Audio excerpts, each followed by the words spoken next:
ഇസ്രയേലിന്റെ ഡ്രോൺ ഫാക്ടറികളെ മൊത്തം തൂത്തെറിഞ്ഞിരിക്കുകയാണ് ഇപ്പോൾ ഇറാൻ.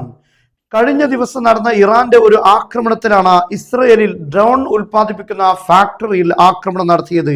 ഇസ്രയേലി സൈനിക വിഭാഗമായ IDF-ന് ഡ്രോണുകൾ നിർമ്മിച്ചു നൽകുന്ന ഫാക്ടറിയാണ് എയറോസോൾ എന്നറിയപ്പെടുന്നത്. ഈ ഫാക്ടറി ഇനി പുനർനിർമ്മിക്കാൻ പോലും പറ്റാത്ത വിധം കത്തിച്ചാമ്പലായിരിക്കുന്നു എന്നാണ് ഇസ്രയേലിൽ നിന്ന് വരുന്ന വാർത്ത. ഇത് വൈനെറ്റ് ഗ്ലോബലാണ്.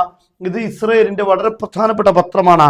Total loss drone factory in Petah Tikva hit by Iranian missile. ഈ കമ്പനിയുടെ CEO പറയുന്നത് damage will not allow the factory resume operation. ഇനി രണ്ടാമത് അതിനെ റീസം ചെയ്യാൻ പറ്റാത്ത രീതിയിൽ പൂർണ്ണമായും നശിച്ചിരിക്കുകയാണ് എന്നാണ് ഇപ്പോൾ പറയുന്നത്. ഏകദേശം 35 മില്യൺ ഷെക്കൽസ്, അതായത് ഇസ്രയേലിന്റെ നാണയമാണ്.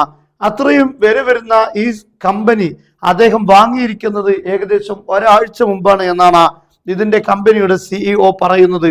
നിങ്ങൾക്ക് ഇവിടെ കാണാൻ സാധിക്കും. ഇതാണ് ഈ എയറോസോൾ എന്നറിയപ്പെടുന്ന ഡ്രോൺ നിർമ്മിക്കുന്ന കമ്പനി. അതാണ് ഇറാന്റെ ആക്രമണത്തിലുള്ള പൂർണ്ണമായി കത്തിച്ചാമ്പലായിരിക്കുന്നത്.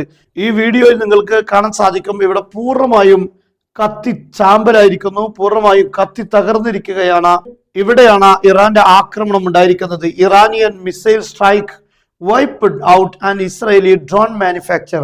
ഡ്രോൺ നിർമ്മിക്കുന്ന ഈ ഒരു കമ്പനി, ഈ ഒരു ഫാക്ടറി പൂർണ്ണമായും വൈപ്പ് ഔട്ട് ചെയ്തിരിക്കുകയാണ് ഇറാന്റെ ആക്രമണം എന്നാണ് പറയുന്നത്. ഇത് ഇസ്രായേലിൽ നിന്ന് തന്നെയാണ് ഈ വാർത്തകൾ വരുന്നത്. Aerosol aviation solutions factory in Petah Tikva which supplies pilot helmets, bomb components and drones to IDF-ന് ഡ്രോണുകളും അതുപോലെ ബോംബിൽ ഉപയോഗിക്കുന്ന കമ്പോണൻസുകൾ, അതുപോലെ തന്നെ പൈലറ്റ് ഹെൽമെറ്റ്, ഇതെല്ലാം നിർമ്മിക്കുന്നത് ഈ കമ്പനിയാണ്.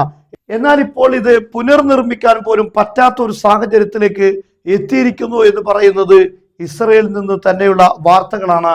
അപ്പോൾ യഥാർത്ഥത്തിൽ അമേരിക്കയും ഇസ്രയേലും ഇറാനിൽ നടത്തുന്ന ആക്രമണങ്ങൾ, കണ്ട പാലങ്ങളും അതുപോലെ എല്ലാ സ്ഥലങ്ങളും അത്രമാത്രം പ്രധാനപ്പെട്ട ലക്ഷ്യങ്ങളെ അല്ല ആക്രമിച്ചുകൊണ്ടിരിക്കുന്നത്. എന്നാൽ ഇറാൻ നടത്തുന്ന ആക്രമണങ്ങൾ ഇസ്രയേലിൽ അവരുടെ സൈനിക ഫെസിലിറ്റി, സൈനിക ഫാക്ടറികൾ, ഇതെല്ലാം നശിപ്പിച്ചുകൊണ്ടാണ് മുന്നോട്ട് പോകുന്നത്. അതിന് പ്രധാനപ്പെട്ട മറ്റൊരു കാരണമുണ്ട്. ഇറാനെ സംബന്ധിച്ചിടത്തോളം അവർ മിലിറ്ററി ഫെസിലിറ്റികളെല്ലാം ഇതുപോലുള്ള ഡ്രോൺ നിർമ്മിക്കുന്ന കമ്പനികൾ, അതുപോലെ തന്നെ മിസൈൽ സംവിധാനങ്ങൾ, ഇതിന്റെ എല്ലാം ഫാക്ടറികൾ പോലും, ഇതിന് ഉൽപ്പാദിപ്പിക്കുന്ന സ്ഥലങ്ങൾ പോലും ഭൂമിക്കടിയിലാണ് എന്നതുകൊണ്ട് തന്നെ കൃത്യമായി അതിന്റെ സ്ഥാനം നിർണ്ണയിക്കാനോ കൃത്യമായ ആക്രമണം നടത്താനോ ഇപ്പോഴും അമേരിക്കക്കും ഇസ്രയേലും സാധിച്ചിട്ടില്ല.